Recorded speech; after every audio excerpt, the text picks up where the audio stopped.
Достар, мына табыс табамын, денсаулығымды жөндеймін деген кісілерге айтарым, міне барлық мүмкіншіліктер бар қазір. Тек қана соны қолдана білсеңіздер болды. Осыны ауырып жүрген адамдар болса, міне сіздерге бұл жерде ауруларыңызға ем бар. Ақша табам десеңіздер, кім ақшадан қысылып отыр? Керемет табыс табуға болады. Бұл жерде ешқандай да сатып жүрмейсіздер. Бұл жерде онлайн магазин.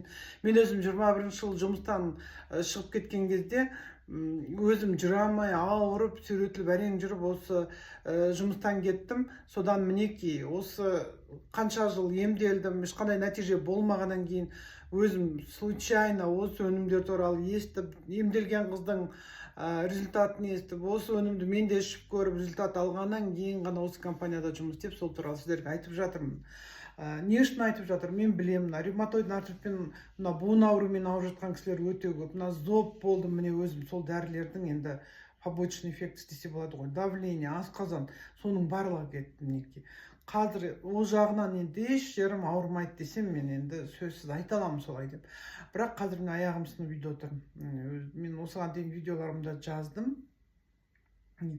Енді ақырын енді басып үйреніп жатырмын. Мен өзім ойлаптым ғой, бұл аяқ сынғаннан кейін уақыт өте келе бұрынғыдай жүріп кетесің десең, ол енді тіпті басқаша екен. Енді ақырын енді ғана бастадым соны. Аяқ жаңадан бастап. Енді сіздерге айтарым, осындай керемет мүмкіншіліктер бар. Міне өзім аяғым сынған кезде осы өнімдерді қолданып жатырмын, ішіп жатырмын, мына пластырды жапсырып жатырмын.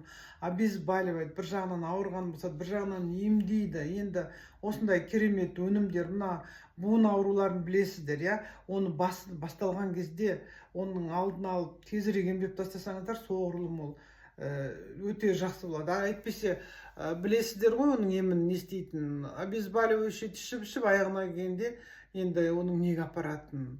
Міне осындай мүмкіншіліктер бар.